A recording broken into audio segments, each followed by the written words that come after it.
శుక్లాం బ్రహ్మ విచారసార పరమాద్యాం జగద్వ్యాపినీం వీణా పుస్తకధారిణీం అభయదాం జాడ్యాంధకారాపహాం హస్తే స్ఫాటికమాలికాం విదదతీం పద్మాసనే సంస్థితాం వందే తాం పరమేశ్వరీం భగవతీం బుద్ధిప్రదాం శారదాం. శ్రీ మహాగణాధిపతయే నమః. శ్రీ మహాసరస్వత్యై నమః. శ్రీ గురుభ్యో నమః. ప్రేక్షకులకందరికీ నూతన సంవత్సరము శ్రీ పరాభవనామ సంవత్సర ఉగాది శుభాకాంక్షలు తెలియజేస్తూ, ఈ సంవత్సరము మీ రాసులలో జన్మించినటువంటి వారికి, అంటే 12 రాసులలో జన్మించినటువంటి వారికి ఎలాంటి ఫలితాలు ఉండబోతున్నాయి అనేటువంటి విషయాన్ని మనం తెలుసుకుందాం. ఈ సంవత్సరము అంటే ఈ పరాభవనామ సంవత్సరంలో ముఖ్యమైనటువంటి గ్రహాల యొక్క స్థితి ఎలా ఉంది? ముఖ్యమైనటువంటి గ్రహాలు అనంటే మనం ప్రధానంగా గురు, శని, రాహువు, కేతువు, ఈ 4 గ్రహాలు సంవత్సర ఫలితం పైన ప్రభావాన్ని చూయించేటువంటి గ్రహాలు. అంటే ఈ 4 గ్రహాలు కూడాను ఒక్కొక్క రాశిలో ఎక్కువ రోజులు సంచరిస్తూ ఉంటారు కాబట్టి ఈ గ్రహముల యొక్క ప్రభావము రాశి పైన, ఆ రాశిలో జన్మించినటువంటి వారిపైన చాలా ఎక్కువగా ఉంటుంది. కాబట్టి సంవత్సర గోచార ఫలితాలు తెలియజేస్తూ ఉన్నప్పుడు ఈ 4 గ్రహాల యొక్క సంచారాన్ని మనము ప్రధానంగా తీసుకుంటాం. అయితే ఈ సంవత్సరము గురువు 5 డిసెంబర్ 2025 నుండి 1 జూన్ 2026 వరకు మిథున రాశిలో సంచరిస్తున్నాడు. తదనంతరం అంటే 2 జూన్ 2026 నుండి 31/10/2026 వరకు కర్కాటక రాశిలో సంచరిస్తున్నాడు. తదనంతరం అంటే 31/10/2026 నుండి 24/1/2027 వరకు సింహరాశిలో సంచరిస్తున్నాడు. అతిచార వశాత్తు సింహరాశిలోకి వచ్చి ఈ సమయంలో సింహరాశిలో సంచారం జరుగుతోంది. తదనంతరం అంటే 24 జనవరి 2027 నుండి 26/6/2027 వరకు మళ్ళీ కర్కాటక రాశిలోకి వక్రరీత్యా వస్తున్నాడు. ఈ విధంగా గురువు యొక్క సంచారము ఈ సంవత్సరము ఉంది. అంటే 3 రాశులలో గురువు సంచరిస్తున్నాడు. మిథునం, కర్కాటకము, సింహము రాశిత్రయ సంచారం చేస్తున్నాడు. రాశిత్రయ సంచారం మూలకంగా కొన్ని ఇబ్బందులు ఉంటాయి. దేశవ్యాప్తంగా, ప్రపంచవ్యాప్తంగా, రాష్ట్ర వ్యాప్తంగా ఇబ్బందులు, యుద్ధాలు, వాతావరణ సమస్యలు ఇలాంటివి ఏర్పడేటువంటి అవకాశాలు ఉంటాయి. ఇక శని యొక్క సంచారాన్ని చూసినట్టయితే 29 మార్చి 2025 నుండి 3/6/2027 వరకు మీనరాశిలో సంచరిస్తున్నాడు. ఈ మొత్తం కాలం కూడాను మీనరాశిలో సంచరిస్తున్నాడు. ఇక రాహువు 18 మే 2025 నుండి 5 డిసెంబర్ 2026 వరకు కుంభరాశిలో సంచరిస్తున్నాడు. కేతువు 18/5/2025 నుండి 5 డిసెంబర్ 2026 వరకు సింహరాశిలో సంచరిస్తున్నాడు. తదనంతరం రాహువు అంటే మళ్ళీ 5 డిసెంబర్ 2026 నుండి 23 జూన్ 2028 వరకు మకర రాశిలో సంచరిస్తున్నాడు. ఇదే సమయంలో కేతువు అంటే 5 డిసెంబర్ 2026 నుండి 23 జూన్ 2028 వరకు కర్కాటక రాశిలో సంచరిస్తున్నాడు. ఈ విధంగా ఈ ప్రధానమైనటువంటి గ్రహాల యొక్క సంచారము ఈ పరాభవనామ సంవత్సరంలో ఉంది. ఈ సంచారాన్ని దృష్టిలో పెట్టుకొని ఏ స్థానాలలో సంచరిస్తున్నారు, ఆ గ్రహాల యొక్క కారకత్వాలు, వాళ్ళు సంచరిస్తున్నటువంటి స్థానము యొక్క ప్రభావము ఆ జాతకుని పైన ఎలా ఉంటుంది అనేటువంటి విషయాన్ని మనం తెలుసుకుందాం. మకర రాశి వారికి శ్రీ పరాభవనామ సంవత్సరంలో గోచార ఫలితాలు ఎలా ఉన్నాయో తెలుసుకుందాం. ఈ మకర రాశి జాతకులు అంటే ఎవరు? ఈ నక్షత్రాలలో జన్మించినటువంటి వాళ్ళు, ఏ వ్యవహార నామం కలిగినటువంటి వాళ్ళు మకర రాశి కిందికి వస్తారో ప్రథమంగా తెలుసుకుందాం.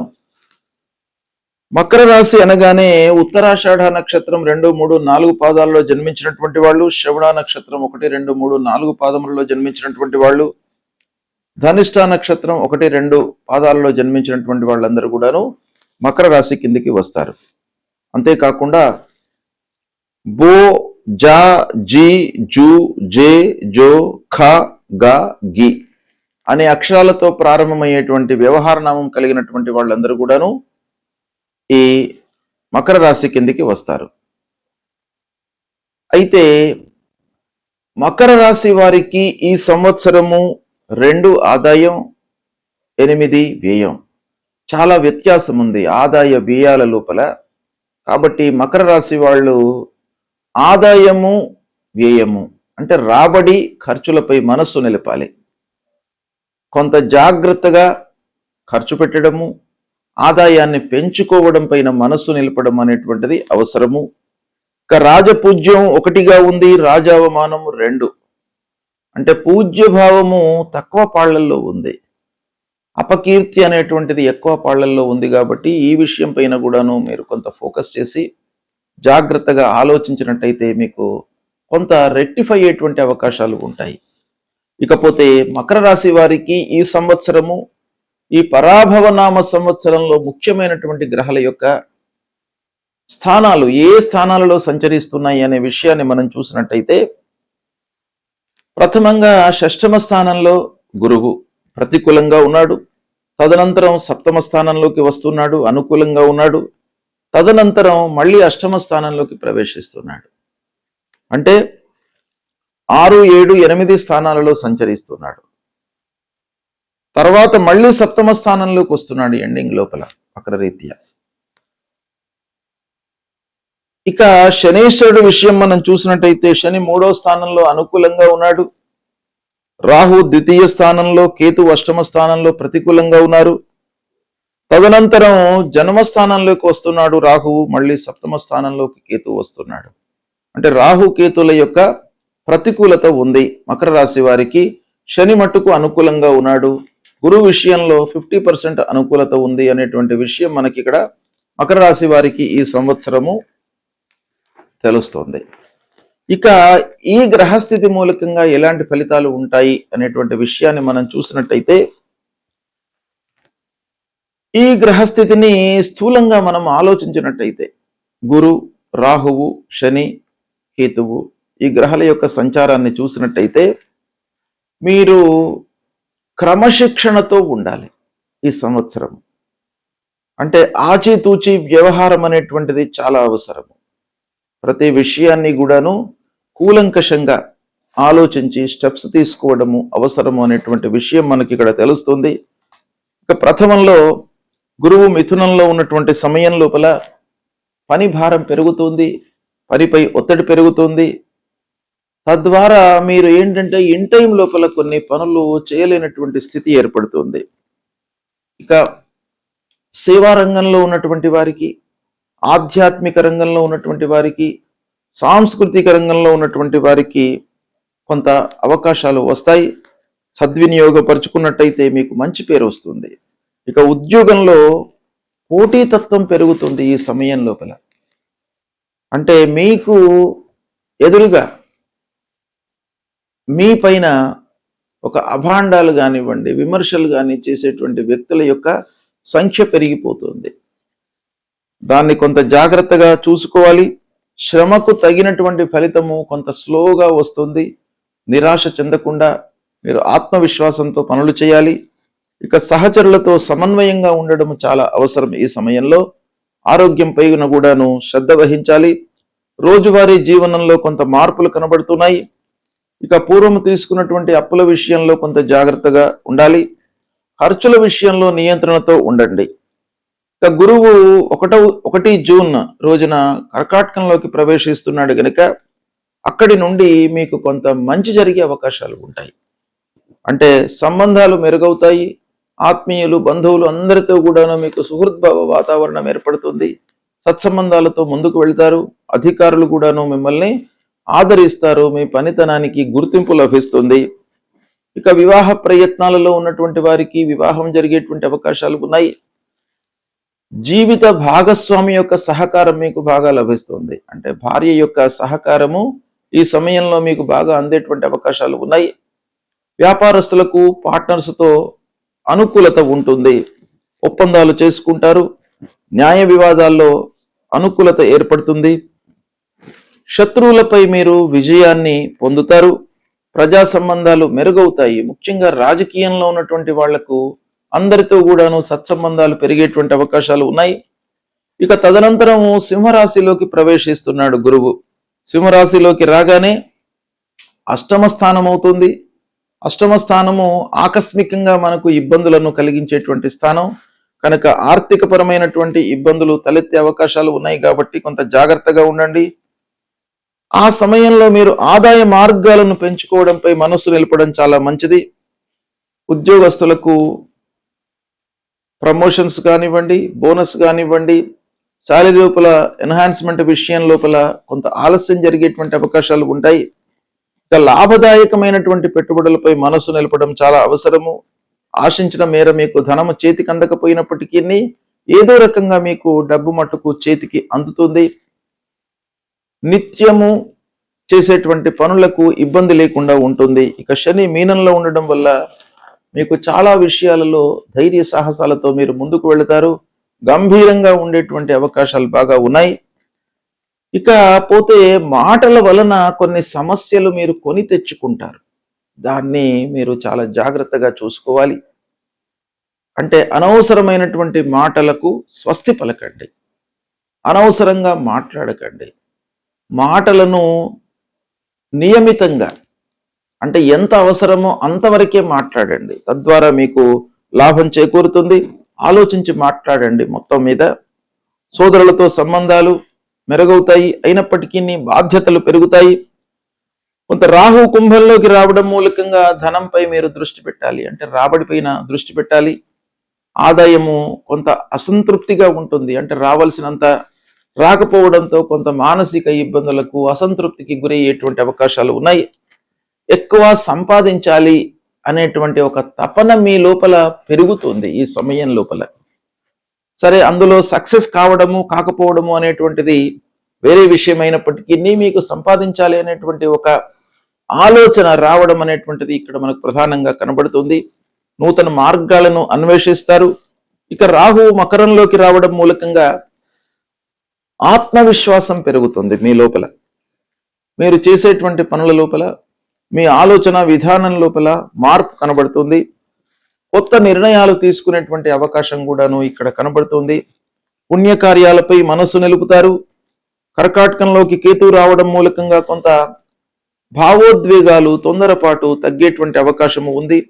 దాంపత్య జీవితంలో సమతుల్యత ఉంటుంది, అనుకూలత ఉంటుంది.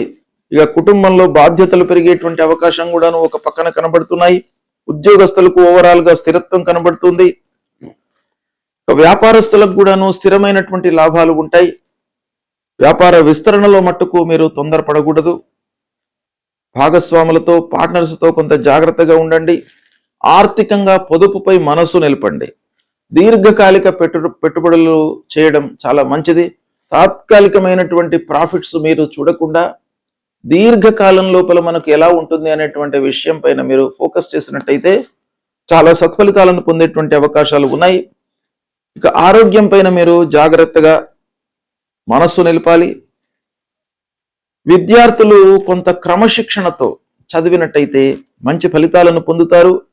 పోటీ పరీక్షలలో ఆలస్యంగా అయినప్పటికీ మీకు విజయం చేకూరేటువంటి అవకాశం కనబడుతుంది. సాంకేతిక విద్యకు అనుకూలమైనటువంటి సంవత్సరము. రాజకీయ రంగంలో ఉన్నటువంటి వాళ్లకు బాధ్యతలు పెరుగుతాయి. సామాజికంగా గౌరవ మర్యాదలు పెరుగుతాయి. మిత్రుల సంఖ్య కొంత తగ్గుతుంది. అంటే మిత్రులతో కొంత విభేదాలు ఏర్పడేటువంటి అవకాశాలు ఉన్నాయి. అయినప్పటికీ మీకు ఓవరాల్ గా సహాయ సహకారాలు మట్టుకు అందుతాయి. కోపాన్ని నియంత్రించుకోవడం చాలా అవసరము. ఇకపోతే అప్పులు మట్టుకు మీరు రిపే చేస్తారు. తగ్గుదల ఉంది. కొత్త జీవన విధానానికి మీరు శ్రీకారం చుడతారు. పాత అలవాట్లు అన్ని కూడాను దూరం అవుతాయి. ఈ సంవత్సరం ప్రారంభంలో మీకు కొంత శ్రమ, కష్టము అనిపించినప్పటికీ మధ్యలో ఊహించినటువంటి ఒక పురోగతి, అభివృద్ధి కనపడుతుంది. చివరి లోపల మీరు చాలా సంతృప్తిగా ఈ సంవత్సరాన్ని గడుపుతారు. కుటుంబంతో అనుబంధంతో ఉంటారు. బాధ్యతలు మీ గౌరవాన్ని పెంచుతాయి. ఇలా ఓవరాల్గా మనం చూసినట్టయితే మకర రాశి వారికి స్థిరమైనటువంటి విజయాలు ఈ సంవత్సరం కనబడుతున్నాయి. మీరు కొంత జాగ్రత్తగా నిర్ణయాలు తీసుకున్నట్టయితే శుభ ఫలితాలను పొందుతారు. గ్రహస్థితి బాగా లేనప్పుడు భగవంతుడి యొక్క అనుగ్రహము కొరకై మనము కొన్ని పరిహారాలను చేసుకోవాలి. అవి ఏంటంటే, ముఖ్యమైనటువంటి గ్రహాలు మనకు గురు, శని, రాహువు, కేతువు. గురువు ప్రతికూలంగా ఉన్నప్పుడు, అంటే 2, 5, 7, 9, 11 స్థానాలలో గురువు సంచరిస్తున్నప్పుడు అనుకూలమైనటువంటి ఫలితాలను ఇస్తాడు. ఇవి కాకుండా మిగతా స్థానాలలో సంచరిస్తున్నప్పుడు ప్రతికూలమైనటువంటి ఫలితాలు ఇస్తాడు. కాబట్టి ఈ ప్రతికూలతను నివారించడానికి ఆ గురువు యొక్క అనుగ్రహం మనకు కావాలి. కాబట్టి మనము ఆ గురువును ప్రీతి చేసుకోవడానికై ఏం చేయాలి అనేటువంటి విషయాన్ని మనం చూసినట్టయితే, ప్రథమంగా గురువుకు సంబంధించినటువంటి మూల మంత్రము మీరు ప్రతినిత్యం కూడాను జపించండి. దేవానాంచ ఋషీణాంచ గురుం కాంచన సన్నిభం వందనీయం త్రిలోకానాం తన్నమామి బృహస్పతిం అనేటువంటి ఈ మూల మంత్రాన్ని ప్రతినిత్యం కూడాను చదువుకోండి. గురువులను సందర్శించండి. సద్గురువుల దగ్గరికి వెళ్ళండి. వాళ్ళ యొక్క ఆశీస్సులను పొందండి. తల్లిదండ్రుల యొక్క అనుగ్రహాన్ని పొందండి. తల్లిదండ్రులకు కావలసినటువంటి సపర్యలను చేస్తూ ఉండండి. తద్వారా మీకు ప్రథమ గురువులు తల్లిదండ్రులు కాబట్టి వారి మూలకంగా మీకు అనుగ్రహం లభిస్తుంది. గురువు మూలకంగా కలిగేటువంటి ఆ దుష్ప్రభావం దూరం అవుతుంది. తల్లిదండ్రులకు సేవ చేయండి. తప్పకుండా మీకు గురువు యొక్క అనుగ్రహం లభిస్తుంది. దక్షిణామూర్తి స్తోత్ర పారాయణం చేసుకోండి. దత్తాత్రేయ స్వామిని కొలవండి. ఈ విధంగా చేసినట్టయితే గురువు ప్రీతి చెంది మీకు అనుకూలమైనటువంటి ఫలితాలను ఇస్తాడు. అదేవిధంగా శనీశ్వరుడు ముఖ్యమైనటువంటి గ్రహ. పాపగ్రహాల లోపల శని ముఖ్యమైనటువంటి గ్రహం గనక ఈ శనీశ్వరుడు 3, 6, 11 స్థానాలలో సంచరిస్తున్నప్పుడు శుభ ఫలితాలను ఇస్తాడు. మిగతా స్థానాలలో సంచరిస్తున్నప్పుడు ప్రతికూలమైనటువంటి ఫలితాలను ఇస్తాడు. ముఖ్యంగా అర్ధాష్టమ స్థానం అంటే 4వ స్థానంలో సంచరిస్తున్నప్పుడు, అష్టమ స్థానం అంటే 8వ స్థానంలో సంచరిస్తున్నప్పుడు, ద్వాదశ స్థానం అంటే 12వ స్థానంలో సంచరిస్తున్నప్పుడు, జన్మ స్థానంలో సంచరిస్తున్నప్పుడు, ద్వితీయం అంటే 2వ స్థానంలో సంచరిస్తున్నప్పుడు చాలా ప్రతికూలమైనటువంటి ఫలితాలను శనీశ్వరుడు మనకు కలిగిస్తాడు. కాబట్టి దీని నుండి విముక్తులు కావడానికై, అంటే శని ముఖ్యంగా మనకు జీవితంలో చాలా గుణపాఠాలను నేర్పిస్తాడు. ప్రతి విషయం లోపల కూడాను ఆలస్యము, అనుకున్నవి కాకపోవడము, ఆర్థికమైనటువంటి ఇబ్బందులు, మనిషి లోపల ఒక లేజీనెస్ అనేటువంటిది క్రియేట్ చేయడము, ఇలాంటి ఎన్నెన్నో విషయాలపై శని యొక్క ప్రభావం ఉంటుంది. కాబట్టి శనిని ప్రీతి చేసుకోవడానికి మనం ఏం చేయాలి? ప్రతినిత్యం కూడాను శనీశ్వరుడికి సంబంధించిన మూలమంత్రాన్ని చదవండి. నీలాంజన సమాభాసం రవిపుత్రం యమాగ్రజం ఛాయా మార్తాండ సంభూతం తం నమామి శనీశ్వరం అనేటువంటి మూలమంత్రాన్ని ప్రతినిత్యం చదువుకోండి. ఆంజనేయ స్వామిని కొలవండి. ఆంజనేయ స్వామి దేవాలయానికి వెళ్ళండి. హనుమాన్ చాలీసా ప్రతినిత్యం కూడాను చదువుకోండి. ఈ స్తోత్ర పారాయణం మూలకంగా శనీశ్వరుడికి సంబంధించినటువంటి దుష్ప్రభావం దూరం అవుతుంది. అదేవిధంగా రాహువు ముఖ్యమైనటువంటి గ్రహము. మన లోపల భ్రాంతి, భయము, ఆందోళన ఇలాంటివన్నీ కూడాను క్రియేట్ చేసేటువంటి ఒక తత్వం కలిగినటువంటి గ్రహము రాహుగ్రహం. ఈ రాహుగ్రహం మూలకంగా మనకు ఇబ్బందులు చాలా కలుగుతాయి. అంటే గోచార రీత్యా 3, 6, 11 స్థానాల్లో సంచరిస్తున్నప్పుడు రాహు మంచి ఫలితాలను ఇస్తాడు. కనుక ఈ స్థానాలు కాకుండా మిగతా స్థానాలలో ఉన్నప్పుడు మనము రాహు కొరకై పరిహారం చేసుకోవాలి. మూలమంత్రాన్ని జపించడం. అర్ధకాయం మహావీర్యం చంద్రాదిత్య విమర్దనం సింహికా గర్భ సంభూతం తం రాహుం ప్రణమామ్యహం అనేటువంటి మూలమంత్రాన్ని చదువుకోండి. ప్రతినిత్యం కూడాను అమ్మవారిని సేవించండి, దుర్గామాతను సేవించండి. దుర్గామాత గుడికి వెళ్ళండి, అమ్మవారికి ప్రదక్షిణాలు చేసినట్టయితే తప్పకుండా మీకు అమ్మవారి యొక్క అనుగ్రహము, రాహువు యొక్క అనుగ్రహము లభిస్తుంది. తల్లిని సేవించండి, మాతృమూర్తిని సేవించినట్టయితే రాహు మూలకంగా కలిగేటువంటి దుష్ప్రభావము మీకు 200% దూరం అవుతుంది. అదేవిధంగా కేతువు 3, 6, 11 స్థానాలలో శుభ ఫలితాలను ఇస్తాడు. అవి కాకుండా మిగతా స్థానాల్లో సంచరిస్తున్నప్పుడు పరిహారం చేసుకోవడము మంచిది. మరి కేతువుకి ఏం చేయాలి ఈ మూలమంత్రము అనంటే, ఫలాశ పుష్ప సంకాశం తారకా గ్రహమస్తకం రౌద్రం రుద్రాత్మకం ఘోరం తం కేతుం ప్రణమామ్యహం అనేటువంటి ఈ మూలమంత్రాన్ని ప్రతినిత్యం కూడాను చదువుకోండి. గణపతిని సేవించండి, ఆటంకాలు లేకుండా ఉంటాయి. మీకు విరక్తి భావన కలగకుండా ఆ కేతువు మిమ్మల్ని కాపాడుతాడు. అంటే విరక్తి అనేటువంటిది మనిషి లోపల డెవలప్ అయితే, అశ్రద్ధ అనేటువంటిది డెవలప్ అయితే పని ముందుకు జరగదు. దానిపైన మనకు శ్రద్ధ లేనట్టయితే మనం పని చేయలేము. కనుక అలాంటి భావన రాకుండా ఉండడానికి మీరు విఘ్నేశ్వరుణ్ణి పూజించండి. ఈ మూల మంత్రాన్ని ప్రతినిత్యం కూడాను చదువుకోండి. ఈ 4 గ్రహాలు చాలా ముఖ్యమైనటువంటి కనుక ఈ 4 గ్రహాలు అనానుకూలంగా ఉన్నప్పుడు నేను చెప్పినటువంటి పరిహారాలను చేయండి. సంతృప్తిగా మీరు మంచి ఫలితాలను పొందుతారు. శుభం.